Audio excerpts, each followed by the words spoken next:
ऐसा कहा जाता है कि यदि कोई व्यक्ति भगवान शिव के प्रति समर्पित होकर सोमवार का व्रत रखता है तो उसकी सभी मनोकामनाएं पूरी होती हैं।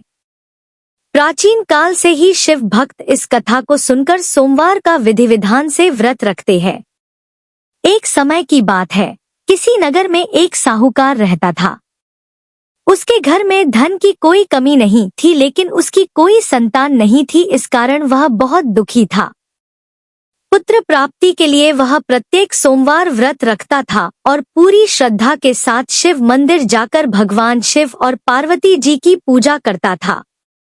उसकी भक्ति देखकर एक दिन मां पार्वती प्रसन्न हो गईं और भगवान शिव से उस साहूकार की मनोकामना पूर्ण करने का आग्रह किया।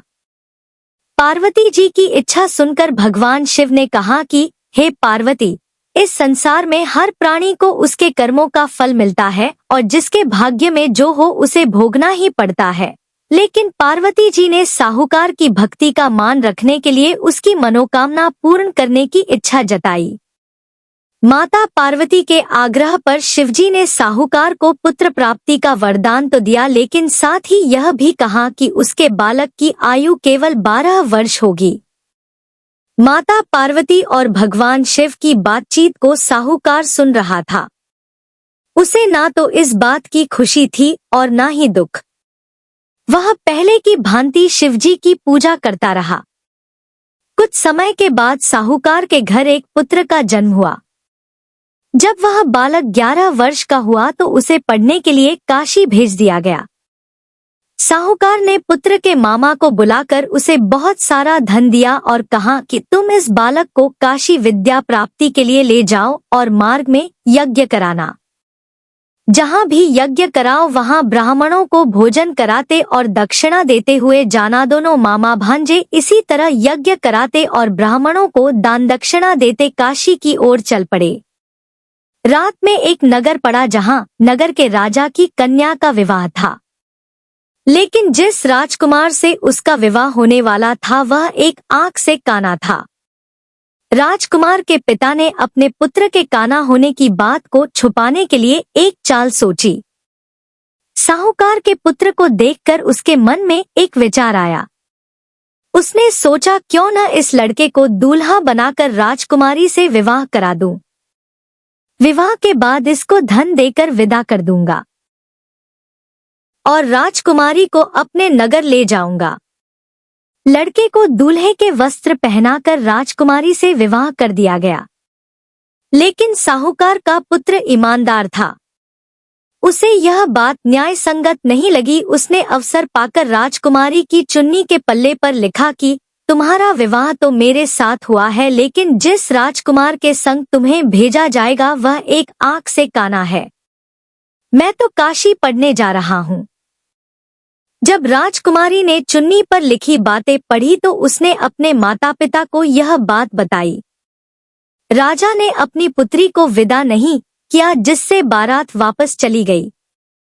दूसरी ओर साहूकार का लड़का और उसका मामा काशी पहुंचे और वहां जाकर उन्होंने यज्ञ किया। जिस दिन लड़के की आयु 12 साल की हुई उसी दिन यज्ञ रखा गया। लड़के ने अपने मामा से कहा कि मेरी तबीयत कुछ ठीक नहीं है। मामा ने कहा कि तुम अंदर जाकर सो जाओ। शिवजी के वरदानुसार कुछ ही देर में उस बालक के प्राण निकल गए। मृत भांजे को देख उसके मामा ने विलाप शुरू किया।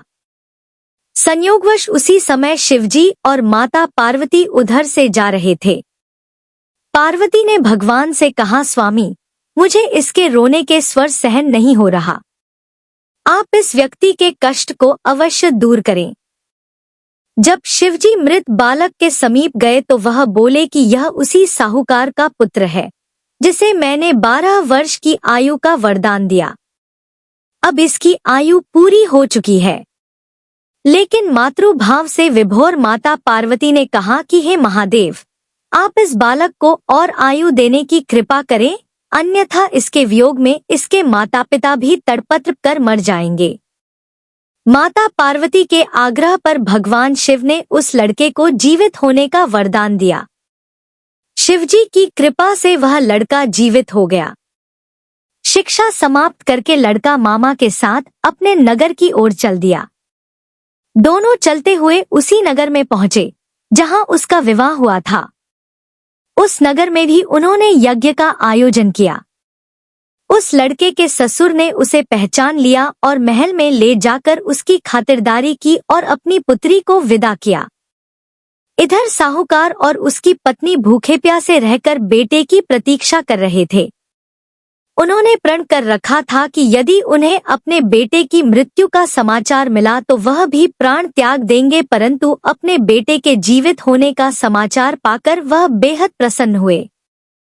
सी रात भगवान शिव ने व्यापारी के स्वप्न में आकर कहा, है श्रेष्ठी, मैंने तेरे सोमवार के व्रत करने और व्रत कथा सुनने से प्रसन्न होकर तेरे पुत्र को लंबी आयु प्रदान की है।